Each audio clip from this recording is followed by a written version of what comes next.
Hey guys, Lee Taft here. Welcome to Speed Tips from my garage in the classroom. Today is episode number 122, and I want to talk about the importance of speed and agility, multi-directional speed, especially retreating, but how important the neck is, the cervical spine, and that range of motion that is vital to athletes that have to have their head fixed on an opponent or an object, a ball or something, but be able to disassociate and move their body. For example, I might be backing up and having to turn and go, but I got to stay focused. I might be a softball player and I'm backing up and I got to pop fly, so I'm actually rotating my shoulders faster and further than my head is going.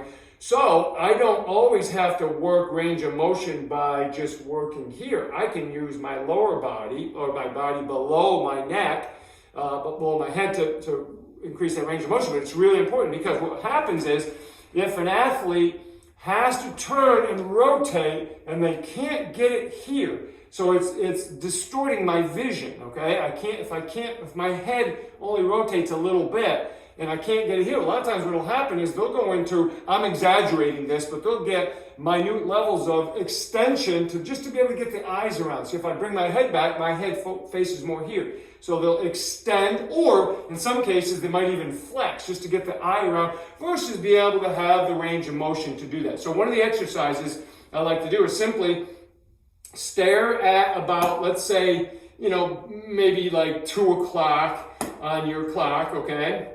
And what you're gonna do, so I'm gonna look at 2, and then I'm just gonna move my arms fairly aggressively, not too fast. I'm not trying to hurt myself. And I'm getting range of motion rotationally, all right, through my neck by moving my shoulders.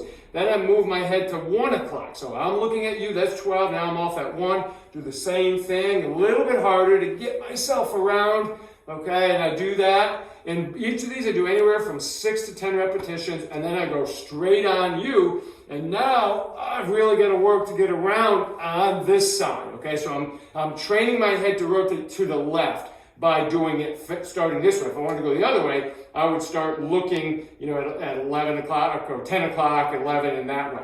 Okay, so again, we just work, and then you'll be surprised how much greater the range of motion is, because you're actually working the entire fascial system as you do that. Okay, you're not just working isolated motion, you're getting the whole thing involved, and when I turn and make a move, that's what has to happen.